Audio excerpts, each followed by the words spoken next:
കിഫ്ബി വഴി നിർമ്മിച്ച റോഡുകളിൽ ടോൾ പിരിക്കാനുള്ള നീക്കത്തിൽ നിയമസഭയിൽ പ്രതിപക്ഷ ഭരണപക്ഷ വാഗ്വാദം. കിഫ്ബി സംസ്ഥാനത്തിന് ബാധ്യതയെന്ന് പ്രതിപക്ഷ നേതാവ് വി.ഡി. സതീശൻ പറഞ്ഞു.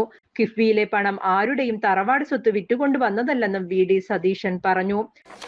ഈ പണം എന്ന് പറയുന്നത്, കിഫ്ബിയുടെ പണം എന്ന് പറയുന്നത് നിങ്ങളുടെ ആരുടെയും തറവാട്ട് സ്വത്ത് വിറ്റ് ബാങ്കിൽ ഇട്ടിരിക്കുന്ന പണമല്ല.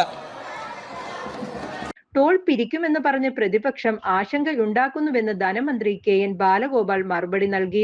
വരുമാനം വർദ്ധിപ്പിക്കാൻ നിരവധി പദ്ധതികൾ നടപ്പിലാക്കുമെന്നും ധനമന്ത്രി പറഞ്ഞു.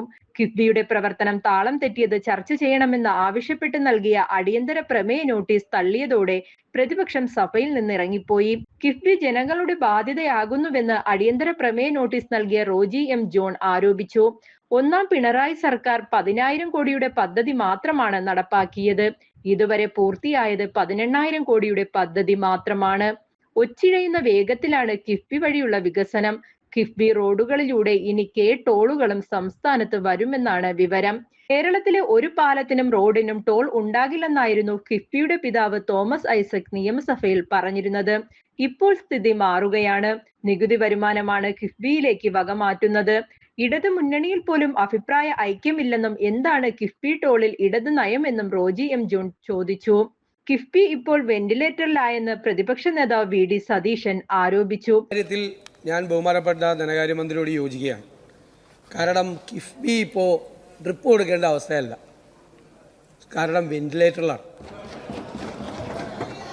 എപ്പോഴാണ് വെന്റിലേറ്റർ ഊരേണ്ടതെന്ന് ബന്ധുക്കളോട് ഡോക്ടർമാർ ചോദിക്കേണ്ട അവസ്ഥയിലാണ്. അത് ഊരേണ്ടത് എപ്പോഴാണെന്ന് ചോദിക്കേണ്ട അവസ്ഥയാണ്.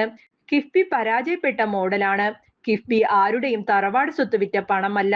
പെട്രോൾ മോട്ടോർ വാഹന സെസ്സാണ് കിഫ്ബിയുടെ അടിസ്ഥാനം. കിഫ്ബി ഭരണഘടനാ വിരുദ്ധ ബദൽ സംവിധാനമായി മാറി. കിഫ്ബിയെ ഓഡിറ്റിംഗിൽ നിന്നും ഒഴിവാക്കുന്നു.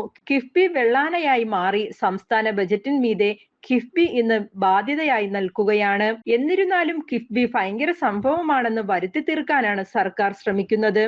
കിഫ്ബി ഇല്ലെങ്കിലും കടമെടുത്ത് പദ്ധതികൾ നടപ്പാക്കാമായിരുന്നു. സംസ്ഥാനം ട്രിപ്പിൾ ടാക്സ് പിടിക്കുകയാണ്.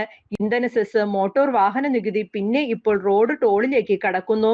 കിഫ്ബി ടോളിന്റെ കാര്യം പറഞ്ഞ് ആളുകളെ ആശങ്കയിലാക്കേണ്ട കാര്യമില്ലെന്ന നിലപാടെടുത്തു ധനമന്ത്രി കെ.എൻ. ബാലഗോപാൽ. കിഫ്ബി വഴി വരുമാനദായക പദ്ധതികൾ ഇനിയും കൊണ്ടുവരുമെന്നും ടോളിന് സഭയിലും ന്യായീകരിച്ച് ധനമന്ത്രി പറഞ്ഞു. കിഫ്ബിക്ക് ട്രിപ്പ് കൊടുക്കേണ്ട അവസ്ഥയൊന്നുമില്ല. കേന്ദ്രത്തിനൊപ്പം നിലപാടെടുത്ത് കേരളത്തിന്റെ കേസ് തോൽപ്പിക്കരുത്. വലിയ മാറ്റമാണ് ഉണ്ടായത്. ട്രിപ്പും ബൂസ്റ്റും കൊടുത്ത് ബി.ജെ.പിയെ വളർത്തുന്നത് പ്രതിപക്ഷമാണ്. മോൻ ചത്താലും മരുമകളുടെ കണ്ണീരെന്ന നയമല്ലേ ദില്ലിയിൽ കോൺഗ്രസ് എടുത്തതെന്നും ധനമന്ത്രി ചോദിച്ചു. കിഫ്ബിയുടെ പേരിലെ വിമർശനത്തിന് ആത്മാർത്ഥതയില്ലെന്ന് പ്രസംഗം കേട്ടാൽ തന്നെ തോന്നും. റോജി എം. ജോണിന്റെ മണ്ഡലത്തിൽ വരെ വികസനം എത്തിച്ചത് കിഫ്ബിയാണെന്നും ധനമന്ത്രി ചൂണ്ടിക്കാട്ടി.